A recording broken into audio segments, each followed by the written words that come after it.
Bonjour tout le monde, j'espère que vous allez bien. Aujourd'hui, on va voir la conjugaison des verbes du premier et deuxième groupe à l'impératif présent. Pour commencer, je vous propose un corpus d'actualité. Il s'agit du coronavirus. Comme vous le savez tous, le Covid-19 est une maladie très dangereuse. Pour éviter la propagation de la maladie du Covid-19, il y a plusieurs conseils et recommandations à suivre. Parmi ces conseils, saluer sans se serrer la main.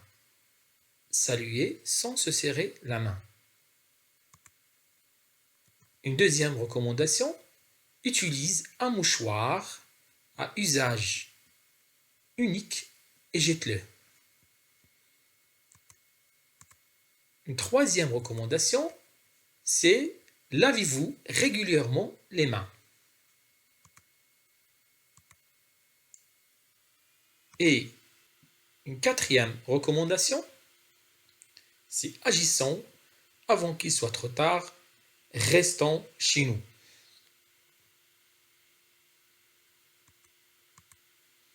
On va partir de ces phrases, mais tout d'abord, on doit donner l'infinitif des verbes soulignés et préciser à quel groupe ils appartiennent.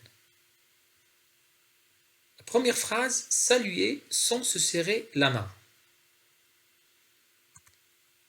C'est le verbe saluer.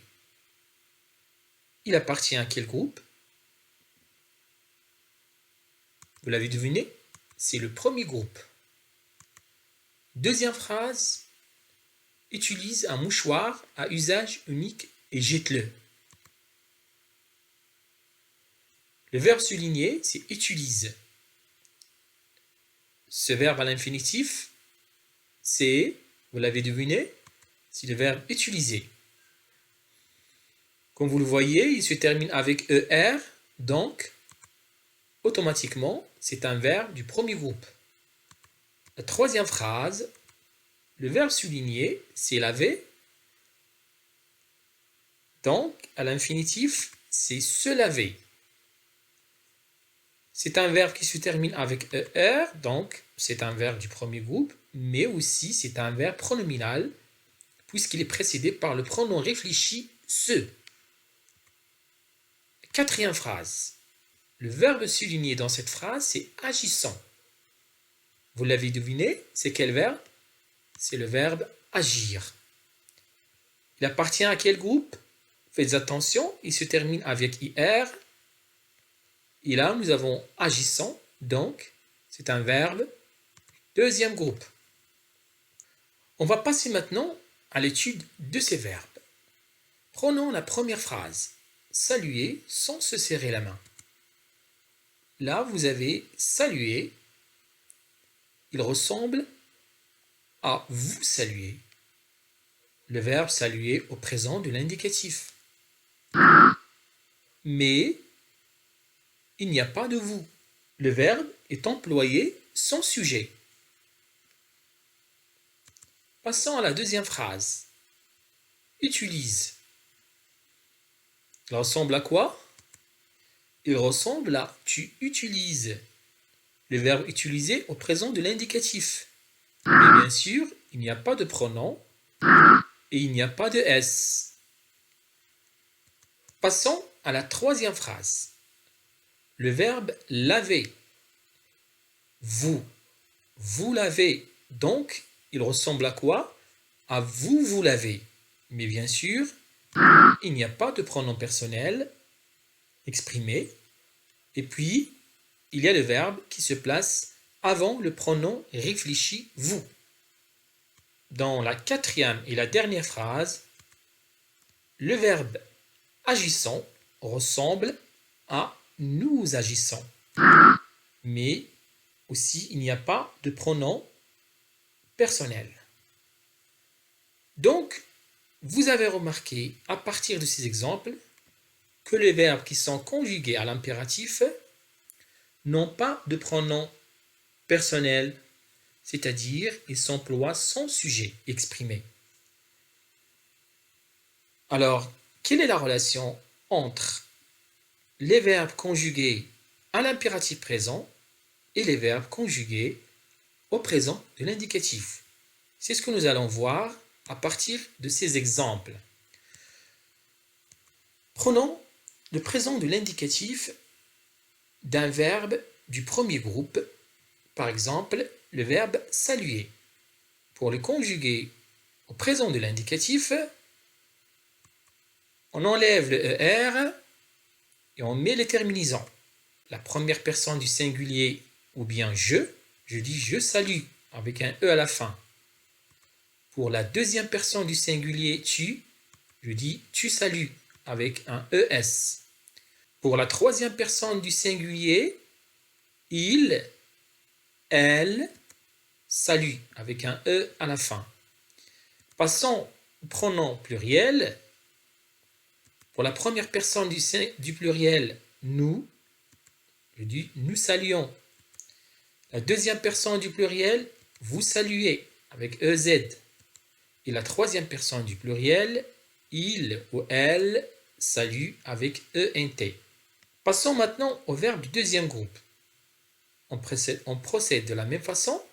On a par exemple le verbe agir, on enlève le IR et on conjugue le verbe à la première personne du singulier. J'agis, tu agis, il agit, nous agissons, vous agissez, ils agissent. C'est à partir de la conjugaison des verbes au présent de l'indicatif qu'on peut trouver la formation des verbes du premier et deuxième groupe à l'impératif présent. Alors, quelle est la relation entre la formation des verbes du premier groupe et deuxième groupe à l'impératif présent avec la conjugaison de ces verbes au présent de l'indicatif? À l'impératif présent, je ne peux pas m'adresser à moi-même et me donner des ordres ou bien un conseil ou une interdiction. Donc, je supprime la première personne du singulier. De même, je ne peux pas m'adresser à une personne absente et lui donner un ordre ou un conseil ou une interdiction. Donc, je le supprime. De même, pour la troisième personne du pluriel, il avec S et elle avec S, puisque je ne peux pas m'adresser à des personnes absentes et leur donner un ordre ou un conseil ou une interdiction. Donc, je le supprime. Mais fais attention, avec la deuxième personne du singulier, tu, je dois enlever le S. Par contre, pourquoi j'ai gardé nous?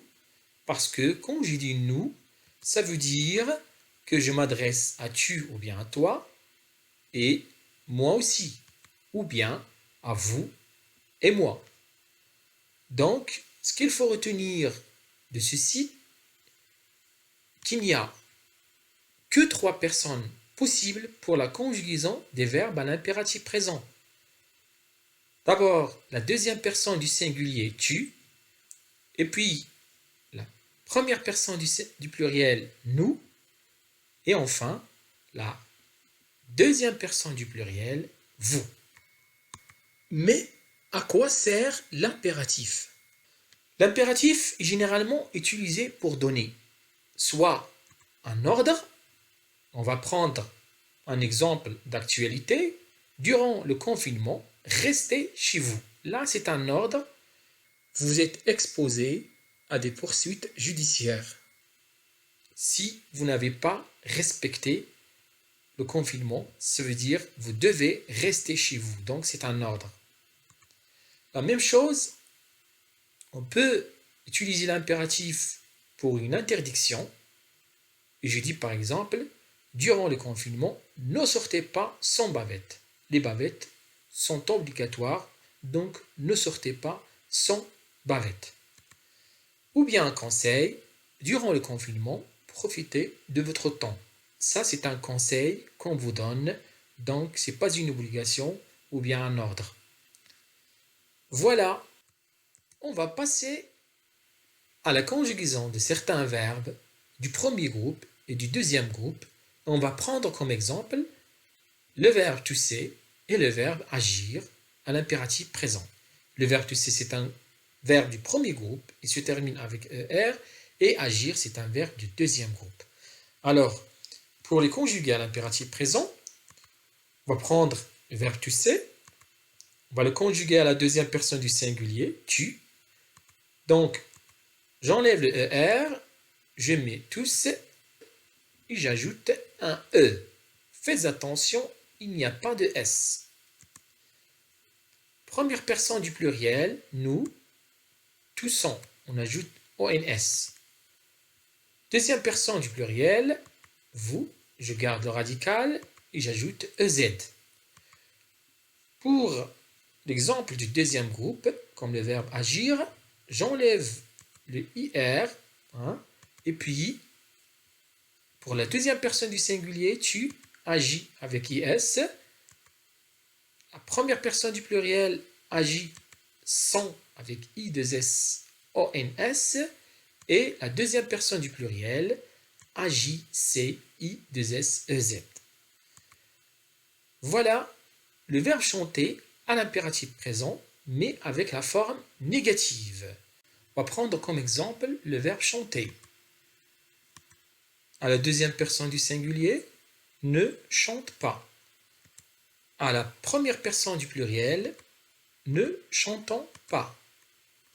Et à la deuxième personne du pluriel, ne chantez pas.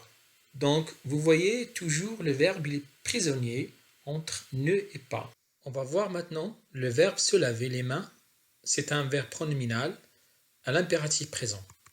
Alors, pour conjuguer ce verbe, on prend l'exemple du présent de l'indicatif à la deuxième personne du singulier.